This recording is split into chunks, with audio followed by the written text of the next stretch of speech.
الحمد للہ رب العالمین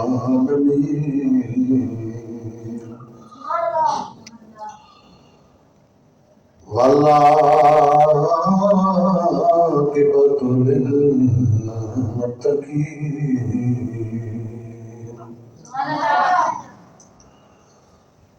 والصلاة والسلام على سید الانبیاء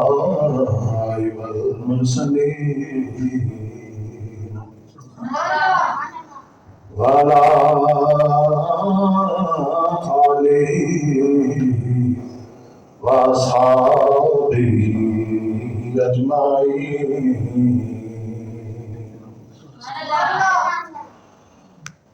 اما بعد فاعوذ باللہ من الشیطان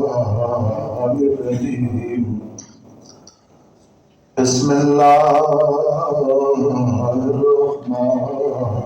الرحیم. الا ان اولیاء اللہ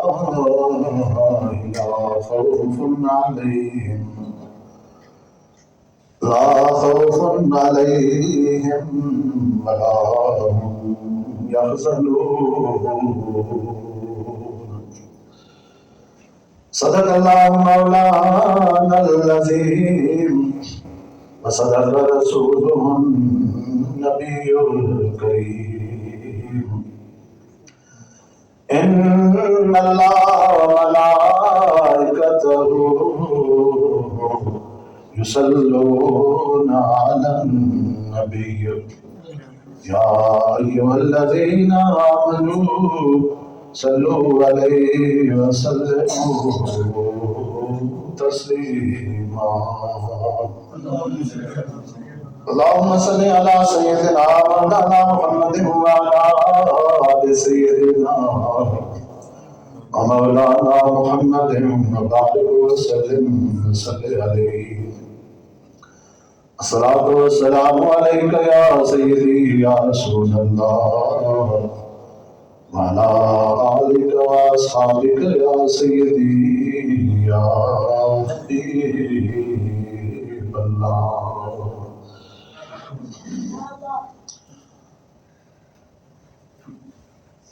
حمد و صلوات کے بعد اللہ کے احترام میرے بزرگوں بھائیوں اور دوستوں،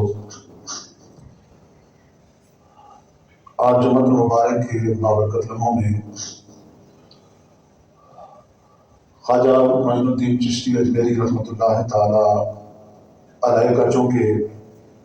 اس ماہ مقدس رجب کی 6 تاریخ کو ابھی دیکھو بھائی خواجہ معین الدین چشتی اجمیری رحمۃ اللہ تعالی علیہ کا اس ماہ رجب کی 6 تاریخ کو 6 رجب کو چونکہ یوم وصال ہے،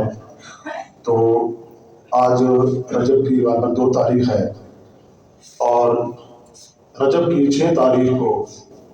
آپ کا اجمیر شریف کے اندر عرس پاک جو ہے وہ منایا جاتا ہے. تو اس مناسبت سے آج کے جمعہ پر آپ کی عظمت و شان،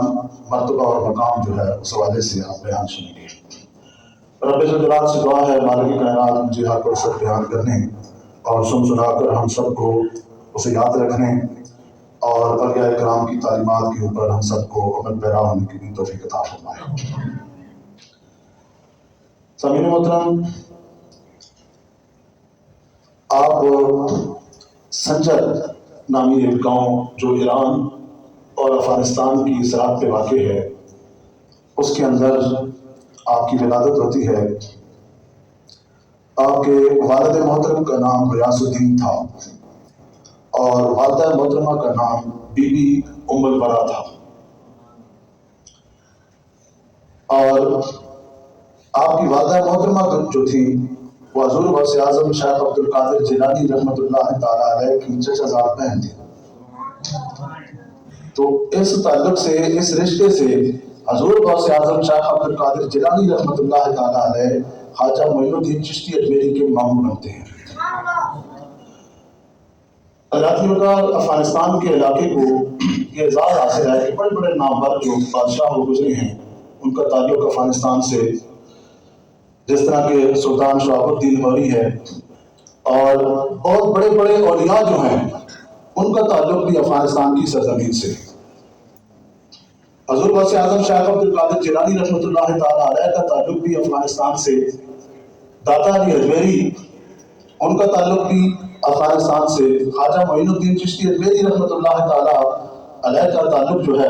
وہ بھی افغانستان سے۔ اسی طرح بادشاہوں میں محمود غزنوی جو ہے ان کا تعلق افغانستان سے ہے۔ تو افغانستان کی سرزمین اس حوالے سے بڑی جو ہے وہ زرخیز ثابت ہوئی ہے۔ تو بڑے بڑے نامور جو ہیں بادشاہ بھی ہو گزرے ہیں جن کا تعلق افغانستان سے تھا، اور بڑے بڑے چوٹی کے نامور قسم کے اولیاء کرام اور علماء کرام جو ہیں ان کا بھی اس سرزمین سے تعلق جو ہے وہ ہے۔ تو آپ کی ابتدائی تعلیم جو ہے سنجر میں ہی ہوئی، اور جب آپ کی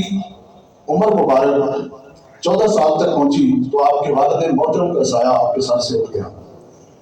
اور کچھ ہی عرصے کے بعد آپ کی والدہ محترمہ کا بھی انتقال ہو گیا۔ تو آپ 2 بھائی تھے،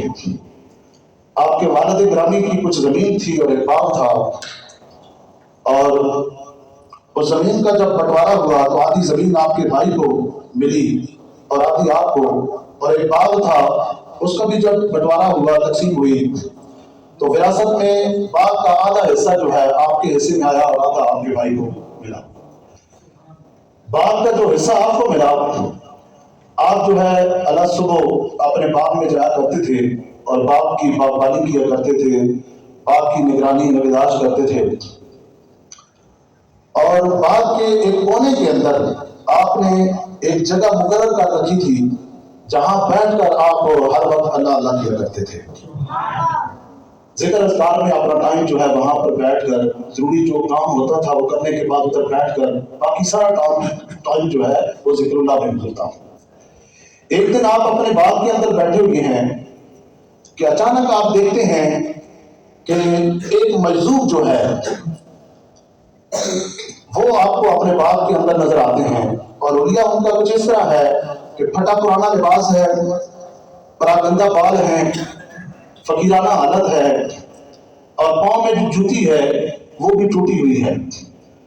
اور اس مجذوب ولی کا نام حضرت ابراہیم قندوزی رحمۃ اللہ تعالیٰ علیہ ہے۔ جیسے ہی وہ آپ کے باغ کے اندر داخل ہوئے تو آپ جس کام میں مصروف تھے اس کام کو وہیں پہ چھوڑا، آگے بڑھے اور اللہ کے ولی کا پرجوش طریقے سے استقبال کیا، باعزت طریقے سے انہیں ایک مقام پہ ایک جگہ پہ بٹھایا، اور بٹھانے کے بعد اپنے ہی باغ کا ایک انگور کا تازہ خوشہ ایک گچھا جو ہے توڑ کر ان کے کھانے کے لیے پیش کیا، اور ٹھنڈا پانی جو ہے پینے کے لیے پیش کیا۔ تو حضرت اس مجذوب اللہ کے ولی کا دل جو ہے اس خاطر تواضع سے، اس عزت افزائی سے خوش ہو گیا۔ آپ حضرت ابراہیم قندوزی کا دل جیتنے میں کامیاب ہو گئے۔ تو پھر انہوں نے کیا کیا؟ انہوں نے اپنی تھیلی سے خشک روٹی، ایک روٹی نکالی اور اس سے ایک ٹکڑا توڑا اور توڑ کر اپنے منہ میں چبا کر خواجہ معین الدین چشتی اجمیری رحمۃ اللہ تعالیٰ علیہ کو کھانے کے لیے پیش کیا۔ ان کے منہ میں وہ نوالہ جو ہے ڈالا تو خواجہ معین الدین چشتی اجمیری رحمۃ اللہ تعالیٰ علیہ فرمایا کرتے تھے کہ جیسے ہی وہ خشک روٹی کا ٹکڑا میرے منہ میں گیا، منہ سے معدے میں پہنچا، میرے پیٹ میں پہنچا، تو اس خشک روٹی کے ٹکڑے نے میرے دل کی دنیا کو بدل کے رکھ دیا، اور اس مجذوب نے آپ کو جو ہے دعا دی۔ اور اس کے بعد پھر آپ نے کیا کیا؟ جب آپ کے دل کی دنیا تبدیل ہو گئی تو پھر کتابوں کے اندر آتا ہے، سیرت نگاروں نے جو ہے آپ کے حوالے سے لکھا ہے کہ آپ نے وہ باغ جو ہے وہ بیچ ڈالا، باغ بیچا، باغ سے جتنی رقم حاصل ہوئی وہ ساری کی ساری فقیروں میں، مسکینوں میں، یتیم بچوں میں اور بیوہ عورتوں کے اندر وہ ساری رقم تقسیم کر دی، اور آپ خراسان کی طرف نکل گئے، اور وہاں سے پھر مختلف اسلامی ملکوں کی سیر و سیاحت آپ کرتے رہے۔ یہاں تک کہ آپ بغداد شریف کے اندر، بغداد شریف کی جامع مسجد کے اندر، وہاں خواجہ عثمان ہارونی رحمۃ اللہ تعالیٰ علیہ سے آپ کی ملاقات ہوتی ہے، اور آپ ان کی تعلیمات سے، ان کے کردار سے، ان کی ذات سے اس قدر متاثر ہوئے کہ آپ نے ان کے دستے حق پرست کے اوپر بیعت کر لی ہے۔ آپ حضرت خواجہ عثمان ہارونی کے دستے حق پرست پر بیعت ہو کر ان کے مریدوں میں آپ شامل ہو گئے۔ خواجہ عثمان ہارونی رحمۃ اللہ تعالیٰ علیہ، شیخ عبد الحق مقدس دہلوی رحمۃ اللہ تعالیٰ علیہ اپنی کتاب اخبار الاغیار کے اندر لکھتے ہیں کہ خواجہ معین الدین چشتی اجمیری رحمۃ اللہ تعالیٰ علیہ خواجہ عثمان ہارونی کی خدمت میں 20 سال تک رہے، سفر و حضر میں آپ کے ساتھ رہے، اور خواجہ عثمان ہارونی جب حج کے لیے بیت اللہ شریف تشریف لے گئے تو وہاں اپنے اس مرید خاص کو بھی اپنے ساتھ جو ہے لے گئے۔ حضرات نے کہا جب آپ بیت اللہ شریف کے طواف سے فارغ ہوئے تو اس کے بعد خواجہ عثمان ہارونی رحمۃ اللہ تعالیٰ علیہ نے خواجہ معین الدین چشتی اجمیری کے لیے دعا کی کہ اے مالک، میں چاہتا ہوں کہ تم میرے اس مرید خاص کو اپنے دین کے لیے قبول فرما لے۔ تو غیب سے آواز آئی کہ اے عثمان ہارونی، ہم نے تمہارے مرید معین الدین چشتی کو اپنی بارگاہ میں قبول کر لیا ہے۔ پھر جب مکے سے مدینے آپ پہنچے، روضہ رسول پر جب حاضر ہوئے تو وہاں بھی آپ نے دعا کی، خواجہ عثمان ہارونی نے، اور دعا کی کہ یا رسول اللہ، میری خواہش ہے کہ آپ معین الدین کو قبول فرما لیں۔ تو روضہ عطر سے آواز آئی کہ ہم نے بھی معین الدین کو جو ہے قبول کر لیا ہے اور اسے سلطان الہند بنا دیا ہے۔ اسی لیے آپ کا جو لقب ہے نا عطائے رسول، یہ اسی وجہ سے ہے کہ حضور علیہ تحیت والسلام کی بارگاہ سے آپ کو سلطان الہند کا جو ہے وہ لقب جو ہے وہ عطا ہوا ہے۔ حضرات نے وہاں سے پھر آپ حضور علیہ تحیت والسلام کی روضہ عطر پر حاضری کے بعد اپنے مرشد سے اجازت لیتے ہیں، بغداد میں وارد ہوتے ہیں، حضور غوث اعظم شیخ عبد القادر جیلانی رحمۃ اللہ تعالیٰ علیہ سے ملتے ہیں اور اکتساب فیض کرتے ہیں،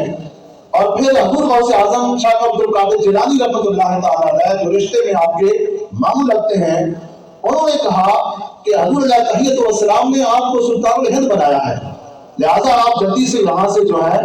آپ ہندوستان پہنچیں اور وہاں جا کر دین کا کام جو ہے اس کا آغاز کریں۔ حضرات آپ بغداد سے لاہور آتے ہیں۔ لاہور میں داتا علی اجمیری رحمۃ اللہ تعالیٰ علیہ کے مزار الانوار کے اوپر حاضری دیتے ہیں، اور حاضری کے دوران آپ نے نگاہ فخر سے دیکھا، آپ نے محسوس کیا کہ داتا علی اجمیری رحمۃ اللہ تعالیٰ علیہ کے مزار اقدس کے اوپر انوار و تجلیات کی بارش ہو رہی ہے۔ تو یہاں آ کر پھر آپ نے چلہ کاٹنے کا تہیہ کیا، ارادہ فرمایا، اور 40 دن تک چلہ کاٹا، اور چلہ کاٹنے کے بعد جب واپس اجمیر شریف کی طرف ہندوستان کا رخ کیا، رخت صبح باندھا، تو خواجہ قطب الدین بختیار کاکی رحمۃ اللہ تعالیٰ علیہ اس سے آگے کی بات دیتے ہیں۔ آپ فرماتے ہیں کہ جب خواجہ معین الدین چشتی اجمیری داتا علی اجمیری کے مزار الانوار پر چلہ کشی کے بعد، چلہ کاٹنے کے بعد وہاں سے واپس جا رہے تھے، تو واپس جاتے جاتے آپ نے آپ کے مزار اقدس کے اوپر یہ شعر لکھا کہ گنج بخش فیض عالم مظہر نور خدا ناکہ سارا پیر کامل کامل آرا رحمہ۔ اور پھر خواجہ قطب الدین بختیار کاکی رحمۃ اللہ تعالیٰ علیہ فرماتے ہیں، آپ فرماتے ہیں کہ جب آپ واپس جا رہے تھے تو دیکھیں اللہ کے ولیوں کے دربار کی عزت اور احترام کس طرح کیا جاتا ہے۔ آپ جب واپس جا رہے تھے تو خواجہ قطب الدین بختیار کاکی رحمۃ اللہ تعالیٰ علیہ کہتے ہیں، جہاں تک داتا علی اجمیری کا مزار آپ کی نظروں کے سامنے رہا، آپ پیٹھ کر کے دربار کی طرف نہیں چلے، اس طرح الٹے قدم جو ہے وہ چلتے گئے، اور یہ شعر جو ہے یہ گنگناتے گئے، گنج بخش فیض عالم مظہر نور خدا ناکہ سارا پیر قابل قابل آرا رحمہ۔ حضرات آپ اجمیر شریف کی طرف جا رہے ہیں تو راستے میں ایک جگہ پر آپ نے پڑاؤ کیا، کچھ آپ کے ارادت مند عقیدت مند بھی آپ کے ساتھ تھے، تو آپ نے ایک جگہ پر آگ جلتی ہوئی دیکھی، آپ نے اپنے ایک مرید کو، اپنے عقیدت مند کو بھیجا کہ جاؤ وہاں سے لوگ آگ جلا کر بیٹھے ہیں، ان سے جا کر تھوڑی آگ لے آؤ۔ تو آپ کا جو مرید تھا وہ گیا وہاں پر آگ لینے کے لیے، تو آگے جو بیٹھے ہوئے تھے وہ آتش پرست تھے، وہ مجوسی لوگ تھے، آپ کی پوجا کرنے والے بیٹھے ہوئے تھے۔ جب اس نے جا کر ان سے آگ مانگی تو آگے سے انہوں نے جواب دیا کہ اگر تم اپنی خیریت چاہتا ہے نا تو واپس چلا جاؤ، ہم تجھے آگ نہیں دیتے، ہم اس آگ کی جو ہے وہ پوجا کرتے ہیں۔ جب آپ کا مرید واپس آیا اور آپ کو سارا معاملہ بتایا سنایا کہ وہ آگ نہیں دے رہے، وہ تو آگ پرست ہے، مجوسی ہے، تو خواجہ معین الدین چشتی اجمیری رحمۃ اللہ تعالیٰ علیہ نے اپنے عقیدت مندوں اور عبادت مندوں کو کہا کہ اگر وہ مجوسی ہیں تو یہ تبلیغ کا بہترین موقع ہے، یہ تبلیغ کا بہترین موقع ہے، آپ چل کر انہیں تبلیغ کرتے ہیں، انہیں اسلام کی دعوت دیتے ہیں۔ دوستو، خواجہ معین الدین چشتی اجمیری رحمۃ اللہ تعالیٰ علیہ ان آتش پرستوں کے پاس، ان مجوسیوں کے پاس جاتے ہیں اور جو ان کا رہنما تھا، لیڈر تھا، اس سے جا کر سوال کرتے ہیں۔ آپ فرماتے ہیں کہ اس آگ کی کتنے عرصے سے پوجا کر رہے ہو؟ تو اس نے کہا کہ ہماری تو نسلیں گزر گئی ہیں، زندگیاں بیت گئی ہیں آگ کی پوجا کرتے ہوئے، ہمارے آباء و اجداد بھی آگ کی پوجا کرتے تھے، ہم بھی کر رہے ہیں، ہماری اولادیں بھی کرتی ہیں۔ آپ نے فرمایا پھر تو یہ آگ تمہیں پہچانتی ہوگی، اتنے عرصے سے اس کے ساتھ تمہارا تعلق ہے تو یہ آگ تمہیں پہچانتی ہوگی۔ تو آگے سے جو مجوسیوں کا سردار تھا، رہنما تھا، اس نے کہا ہمیں نہیں پہچانتی، آگ کا کام جلا دینا ہے، اس کے اندر اگر ہم ہاتھ ڈالیں تو یہ جلا دیتی ہے۔ تو آپ نے فرمایا پھر کیسی عبادت ہے، اس کی اتنے عرصے سے عبادت کر رہے ہو، یہ آج دن تک تمہیں پہچانتی نہیں ہے؟ تمہیں نہیں پہچانتی تو ذرا ہٹو، ایک سائڈ پہ ہو جاؤ، اللہ کے ولیوں کو آگ پہچانتی ہے، اللہ کے ولیوں کو آگ پہچانتی ہے۔ اب تم دیکھنا، فیصلہ تم کرنا کہ پہچانتی ہے یا نہیں۔ تو وہ جو مجوسیوں کا سردار بیٹھا ہوا تھا، اس کا ایک چھوٹا بیٹا بھی اس کے پاس بیٹھا ہوا تھا، آپ نے اس کے بیٹے کا بازو پکڑا اور پکڑ کر اس آگ کے اندر چھلانگ لگا دی۔ اور جب اس نے، مجوسیوں کے سردار نے اپنے بیٹے کو دیکھا کہ خواجہ معین الدین چشتی اجمیری نے اس کا بھی ہاتھ پکڑ کر اسے بھی آگ کے اندر لے گئے ہیں، تو اس نے واویلا کرنا شروع کر دیا، شور مچانا شروع کر دیا کہ میرا بیٹا آگ میں لے گئے ہیں، وہ جل کر خاکسار ہو جائے گا۔ جب مجوسیوں کے سردار نے یہ الفاظ کہے نا تو آپ کے اندر سے بیٹے نے جواب دیا کہ ابا میں آگ میں نہیں ہوں، میں باغ میں ہوں، میں آگ میں نہیں ہوں، میں باغ میں ہوں، اور بالکل بھی مجھے آگ نے کسی قسم کا کوئی نقصان نہیں پہنچایا۔ تو ذی القار آپ جانتے ہیں کہ نمرود نے جب حضرت ابراہیم علیہ السلام کے لیے آگ جلائی تھی اور اس آگ کے شعلے آسمانوں سے باتیں کر رہے تھے، حضرت ابراہیم علیہ السلام نے جب اس آگ کے اندر چھلانگ لگائی تو رب الجلال نے جس طرح اس آگ کو ابراہیم علیہ السلام کے لیے گل و گلزار میں تبدیل کر دیا تھا، اسی طرح سلطان الہند، خواجہ خواجگاں، سلطان والی ہندوستان خواجہ معین الدین چشتی اجمیری کے لیے بھی اس آگ کو رب الجلال نے جو ہے وہ ٹھنڈا کر دیا، اور اس آگ نے حضرت خواجہ معین الدین چشتی اجمیری کو بھی کسی قسم کا کوئی نقصان نہیں پہنچایا۔ اللہ کی بات یہاں یہ آپ کی زندہ کرامت دیکھ کر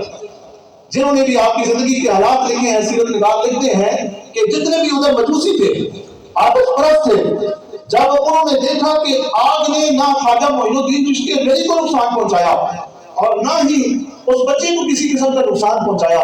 تو جب آپ اس آگ سے باہر آئے تو وہ سارے کے سارے مجوسی جو ہے وہ کلمہ پڑھ کر ہلکا مبشر اسلام ہو گئے،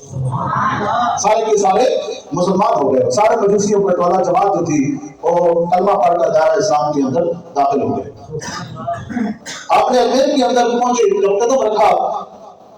تو آپ نے اجمیر سے باہر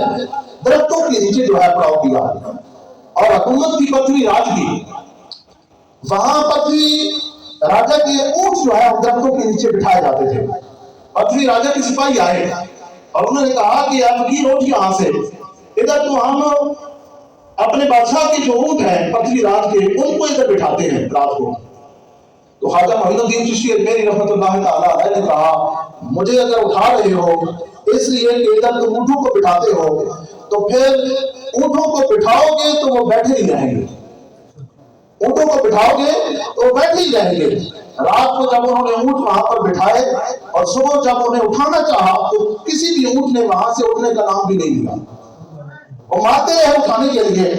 لیکن جب سارے اونٹ جو ہے اونٹوں میں سے کوئی بھی نہیں اٹھا، کوئی اونٹ نہیں اٹھا، تو سارا ماجرا سمجھ گئے۔ انہوں نے جا کر پتوی راجہ کے دربار میں جا کر سارا ماجرا، سارا آواز سنایا وہ سمجھ گیا، اس نے کہا وہ فقیر کے پاس جاؤ اور جا کر اس سے معافی مانگو۔ بادشاہ کے جتنے وہ سپاہی تھے وہ آئے جو ادھر ڈیوٹی پہ معمور تھے، انہوں نے خواجہ صاحب سے معافی مانگی اور اس کے بعد جو ہے ان کے اونٹ جو ہے وہاں سے اٹھے اور چراگاہ کی طرف انہیں کو لے کر گئے۔ تو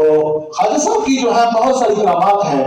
اور ایک میں آپ کو یہ بھی بتاتا چلوں کہ جب اجمیر کے اندر آپ نے قدم رکھا نا تو اس وقت ایک بھی مسلمان نہیں تھا، لیکن خواجہ معین الدین چشتی اجمیری رحمۃ اللہ تعالیٰ علیہ کا جب جنازہ اٹھا تو وہاں پر رہنے والوں نے دیکھا کہ آپ کے جنازے کے ساتھ 90 لاکھ کافر مسلمان ہو کر حلقہ بگوش اسلام ہو کر کلمہ شہادت کا ورد کرتے ہوئے آپ کے جنازے کے ساتھ جا رہے ہیں۔ خواجہ معین الدین چشتی اجمیری کی بہت بڑی کرامت ہے۔ 90 لاکھ کافروں کو مسلمان کرنا یہ کوئی چھوٹی بات نہیں ہے، یہ بہت بڑے عذاب کی بات ہے۔ تو حضرات کی بات پھر دیکھیں کہ جب آپ وہاں پر گئے تو حکومت پرتھوی راج کی ہے، حکومت پرتھوی راج کی ہے، تو آپ کے پاس نہ کوئی فوج ہے، نہ کوئی لشکر ہے، نہ تلوار ہے، نہ خنجر ہے، نہ کوئی قوت ہے اور نہ ہی کوئی طاقت ہے۔ پھر عقل سوال کرتی ہے کہ کوئی تو ایسی طاقت ہوگی نا جس طاقت کے بلبوتے پر خواجہ معین الدین چشتی اجمیری رحمۃ اللہ تعالیٰ علیہ نے پرتھوی راج کی حکومت سے ٹکر لینے کا فیصلہ کر لیا تھا۔ کوئی تو طاقت ہوگی نا، تو وہ طاقت کیا تھی؟ وہ طاقت یہ تھی کہ ہاتھ میں تسبیح تھی، بغل میں قرآن تھا، سر پر خضر کی ٹوپی تھی، پاؤں میں لکڑی کی کڑاویں تھی، دل میں شمع توحید کی روشنی تھی اور آنکھوں میں نور مصطفیٰ کے جلوے تھے۔ یہ علامت کہتی ہے نہ تخت و تاج نہ لشکر و سپاہ میں ہے، جو بات بندے قلندر کی بارگاہ میں ہے۔ حضرت خواجہ معین الدین چشتی اجمیری رحمۃ اللہ تعالیٰ علیہ نے اجمیر شریف کے اندر قدم رکھا تو آپ کے پاس کوئی فوج اور کوئی طاقت نہیں تھی۔ تو پرتھوی راج کو جب پتہ چلا کہ یہاں کوئی فقیر آیا ہے اور اس نے اسلام کی جو ہے تبلیغ شروع کر رکھی ہے، وہ اسلام کو یہاں پر پھیلا رہا ہے، اسلامی تعلیمات سے لوگوں کو آگاہ کر رہا ہے، تو حضرات پرتھوی راج کو جب پتہ چلا تو پرتھوی راج نے حکومت کا رعب دکھایا اور اللہ کا ولی مسکرایا کہ خود ہی ہو زندہ تو ہے فقر کی شاہی، نہیں ہے سنجر و تغرل سے کم شکوہ ہے فقیر۔ راجے نے طاقت آزمائی، فقیر نے شان فقر دکھائی کہ فقر کے ہیں معجزات، تاج و سریروں سے پاک فقر ہے میروں کا میر، فقر ہے شاہوں کا شاہ۔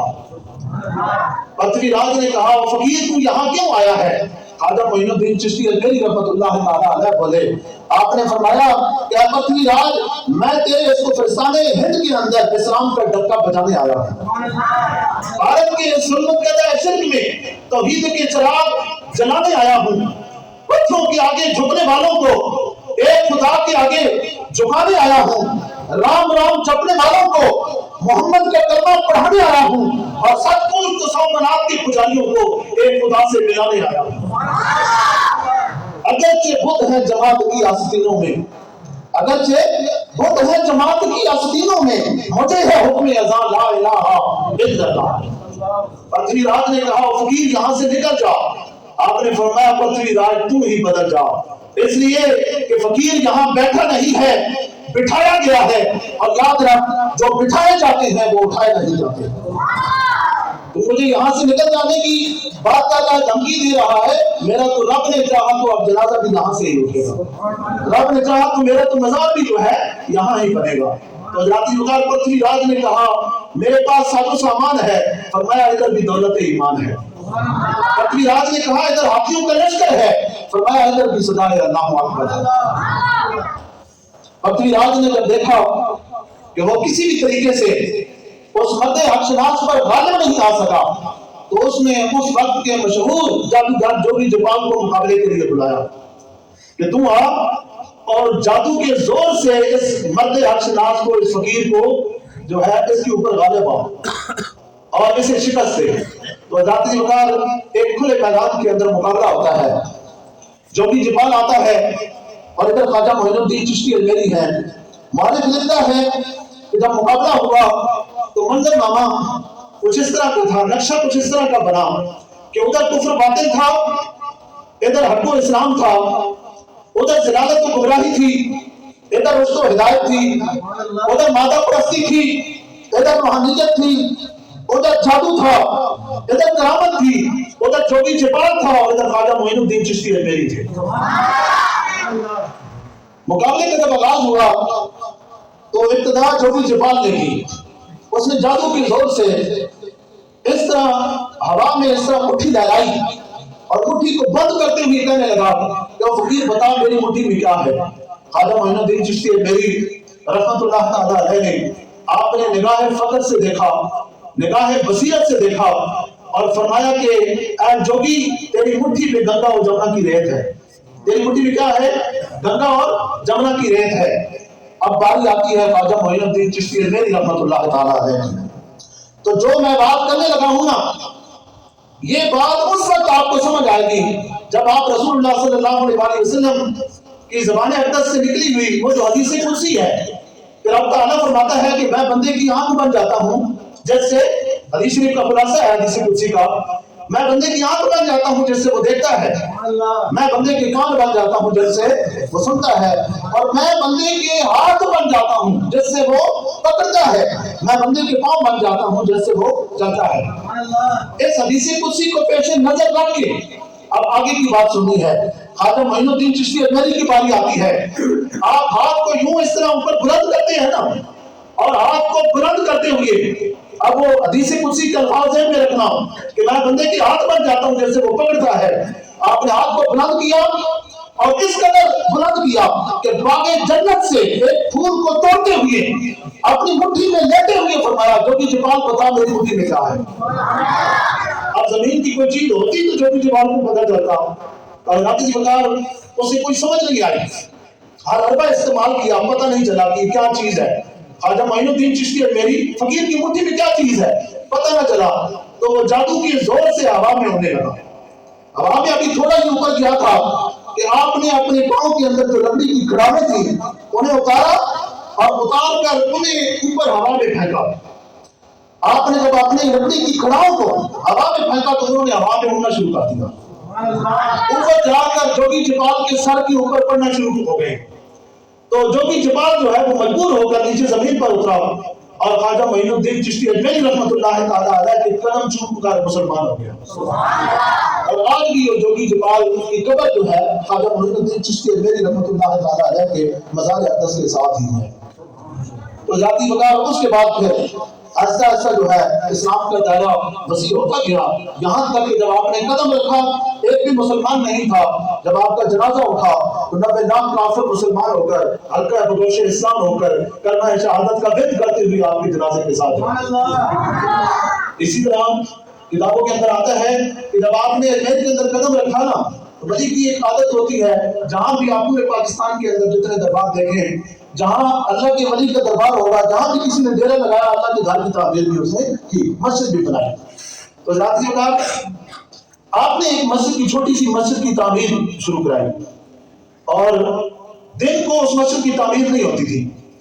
کہ جوگی جپال کے جو ہے سپاہی وہ کہیں بند نہ کرا دیں، رات کو تعمیر ہوتی تھی چراغ جلا کر لالٹینیں جلا کر۔ تو خواجہ معین الدین چشتی اجمیری رحمت اللہ تعالیٰ علیہ کے مرید دکانوں پر جاتے تھے، تیل خرید کر لاتے تھے اور وہ چراغوں میں ڈالتے تھے اور چراغ جلا کر اس طرح رات کو مسجد کی تعمیر کا کام ہوتا تھا۔ تو ذاتی وقار اس میں پتھری راج نے تمام دکانداروں کو فوجیوں کے ذریعے حکم دے دیا کہ فقیر کے مریدوں کو کوئی بھی تیل نہ دے۔ تیل کی خریداری کے لیے خواجہ معین الدین چشتی اجمیری کے مرید گئے دکانداروں کے پاس، انہوں نے تیل دینے سے ایک کے پاس گئے اس نے انکار کر دیا، دوسرے کے پاس گئے اس نے انکار کر دیا۔ انہوں نے واپس آ کر سارا حوال جب خواجہ معین الدین چشتی اجمیری کو بتایا نا تو آپ نے فرمایا کہ فکر کی کوئی بات نہیں ہے،